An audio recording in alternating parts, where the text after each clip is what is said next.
Des maths à tous et bienvenue dans Révéler vos talents, le podcast au service de votre performance. Et cette année, pour Noël, j'ai décidé pendant tout le mois de décembre de vous proposer un format un peu spécial, un calendrier de l'Avent podcast.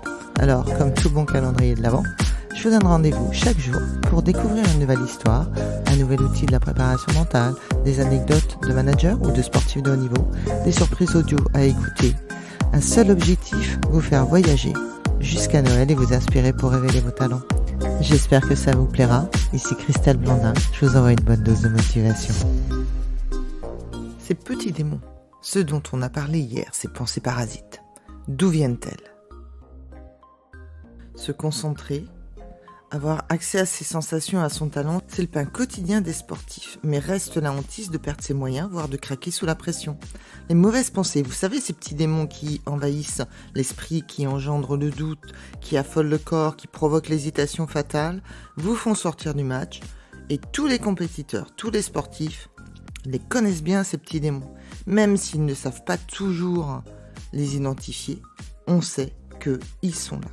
On va parler maintenant un petit peu plus. Tiens, mes mauvaises pensées ont encore été là au moment crucial. Vous savez, le dernier trou au golf, le penalty, le dernier tour de piste, la balle de match au tennis, une finale tant rêvée et tant attendue. D'où ils viennent ces petits démons ? De problèmes non résolus, de conflits intérieurs qu'on n'a pas su ou qu'on n'a pas vu et qu'on n'a pas pu régler.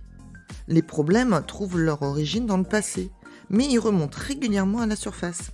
Ils peuvent ressurgir à tout moment, telle une plaie jamais cicatrisée. Les pensées n'ont pas toutes la même importance. Il y a des pensées plus ou moins graves, plus ou moins profondes, et on peut dire qu'il existe des petits démons lourds et des petits démons classiques. Alors ceux qui sont lourds sont déjà issus de votre enfance, le sentiment d'infériorité ou de culpabilité, manque d'estime de soi, la honte et l'humiliation, l'anxiété, le traumatisme d'autant plus enfui ou alors refoulé même, qui ont pesé lourd pendant votre enfance. Les souvenirs inconscients du coup de ce problème non résolu, qui pourront faire perdre ses moyens à un sportif, à un athlète, le faire douter, le faire craquer, voire lui interdire de réussir. Vous savez, notre réussite, elle plaît pas à certains des personnages que nous avons à l'intérieur de nous-mêmes. Une partie de nous peut s'y opposer. Vous savez, vous avez envie de gagner et pourtant, il y a quelqu'un qui s'y oppose, et celui qui s'y oppose, c'est pas l'extérieur, c'est bien ce qui est à l'intérieur de vous. Alors dans ce cas-là, quand il faut mettre son mental en veilleuse, vous comprenez bien que c'est impossible. Les démons sont trop forts, les petites voix sont trop fortes, et ces conflits ne seront résolus que par un travail psychologique en profondeur que vous pouvez entamer avec l'aide d'un psychologue. Les démons lourds sont en général le rappel d'événements dont on ne s'est jamais consolé. Voilà, si vous avez vécu un deuil familial par exemple, qui met en cause la fratrie, la maladie ou le malheur d'un proche, il peut s'agir aussi de messages ancrés en soi-même. Et puis vous savez, il y a ces petites phrases assassines, répétées tout au long de votre enfance. Pour qui tu te prends, tu n'y arriveras jamais, tu seras jamais assez fort, tu finiras mal. Oula, certains jugements aussi.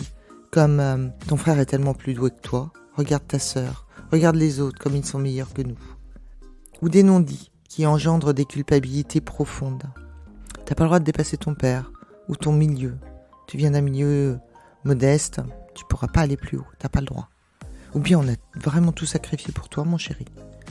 De tels problèmes qui sont dus à l'histoire familiale, à l'éducation. Et parfois ça remonte beaucoup plus loin que vous et moi. Ils sont souvent en tout cas très lourds à porter. Ils vont éveiller chez certains la peur de gagner, la peur du complexe, et puis chez d'autres la culpabilité.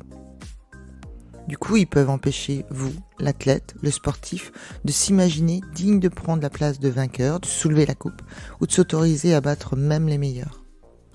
Même quand la domination est évidente, souvent, au dernier moment, vous pouvez entendre cette petite voix.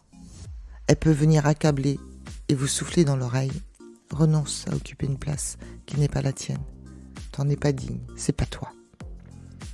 Ces pensées, elles sont inconscientes, bien évidemment. Elles n'apparaissent jamais aussi clairement que ce que je suis en train de vous donner là. Mais par contre, elles se traduisent sur le terrain par des doutes, des blocages, des freins qui empêchent et qui semblent surgir, en tout cas, soudainement.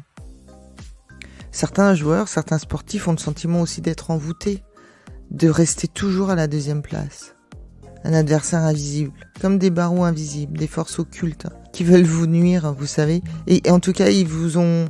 Voilà, et vous avez beau tout faire et vous restez quand même toujours le deuxième. Donc on peut comprendre que dans ce sentiment d'impuissance, on peut voir une malédiction.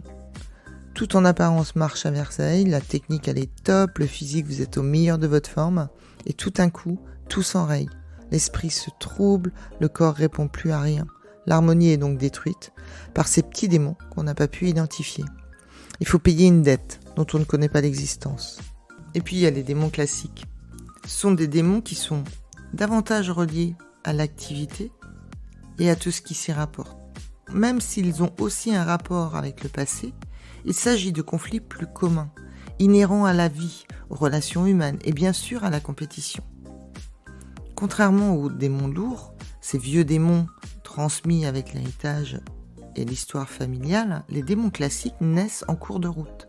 Ceux-là, on a davantage et on a l'avantage de mieux les voir venir. Et on pourrait plus facilement les dominer. Vous savez, ces démons dépendent en partie de la qualité de la préparation. Ils incarnent des lacunes du plan, un manque de rigueur ou de concentration, un manque de courage, un caractère qui abandonne facilement, une attitude aussi négative, l'incapacité à maîtriser vos émotions, le sentiment d'avoir triché dans sa préparation, un problème relationnel, le poids des autres, etc. On parle aussi du démon de la culpabilité, qui, vous inquiétez pas, il va venir quand l'importance de l'enjeu va se faire surgir et il va faire venir vos faiblesses, comme si vous saviez secrètement coupable et que votre démon venait juste rendre justice en vous rappelant que vous ne méritez pas de gagner. Le démon de l'ambiguïté va vous pousser à vous mentir à vous-même. J'aime plus le sport, mais bon, allez, je vais pas me le dire. Hein. Je me sens prisonnier du désir de mes parents, par exemple, qui est devenu plus fort que le mien. La défaite, elle pourra être utilisée comme moyen de remettre les choses à leur place. Et là, le petit démon, cette petite voix, elle dit « Père, puisque de toute façon, tu battes pas pour toi. Père, pour leur montrer que t'es pas d'accord. Père, pour te venger de ce qu'on t'a fait subir. Allez, bien sûr, en surface, les défaites sembleront incompréhensibles ou seront mises sur le compte d'une mauvaise concentration, d'un manque de motivation ou d'un mauvais choix tactique. On remarquera peut-être que vous recherchez même la défaite, mais on ne saura pas pourquoi. Vous-même ne serez pas conscient de ce qui se passe. Et puis il y a le démon, l'excès de confiance. Il peut vous faire prononcer des paroles inconsidérées la veille d'une compétition. Je vais écraser mon partenaire, on va les tuer, je vais le déchirer. Ce genre de remarques peut faire peser sur vous une pression supplémentaire au moment de l'épreuve. Surtout si les choses ne se passent pas comme prévu. Le poids des mots sera vraiment difficile à supporter pour le coup. Et la culpabilité d'avoir joué le match avant l'heure pourra venir troubler votre concentration et vous empêcher de rentrer dans le vrai match. Il y a le démon de la colère ou celui de la frustration. Eux, ils vont être beaucoup plus faciles à identifier parce qu'en fait, ils sont visibles. La colère, on peut dire que certains joueurs frappent leur mollet avec leur raquette, certains joueurs crient, certains joueurs lancent des clubs. Et donc, on l'entend cette colère, elle est visible. La frustration, elle aussi, est visible. Ceux qui sont mécontents de leurs prestations perdent régulièrement leurs moyens. Ils ont souvent une bonne excuse. Ils perdent le contrôle parce que ils aiment trop gagner. Ils voudraient tout réussir. Ils sont trop perfectionnistes. Pourtant, le résultat est le même. Hein. C'est le même que si vous baissez les bras. Ne pas accepter ces erreurs ou ces mauvaises passes équivaut à refuser l'adversité. C'est-à-dire faire la tête sur le terrain revient à abandonner le combat. S'énerver, c'est pas se révolter, c'est renoncer. Chacun a son problème. Vous reconnaîtrez facilement les démons qui vous habitent. Le démon de la distraction, de la peur de gagner, d'un trop grand respect pour l'adversaire, de la fébrilité, etc. C'est bien eux qu'il faut libérer. Il faut se libérer, c'est bien d'eux qu'il faut se libérer. D'eux qu'on s'allège quand on dit « là, je me suis lâché, j'ai joué libéré ». N'est-ce pas l'idée de liberté qu'on ressort le plus souvent de la bouche des sportifs ? Comprendre son problème est précisément le premier pas du coup vers votre liberté. Cet épisode vous a plu ? Eh bien, bonne nouvelle, On se retrouve très bientôt avec un nouvel invité. En attendant, si vous souhaitez continuer à être l'architecte de votre réussite, rejoignez la communauté K Mental et Performance sur Instagram, Facebook ou www.mentalesperformances.bzh. N'hésitez pas à nous partager votre expérience et vos retours. Merci, Kenavo.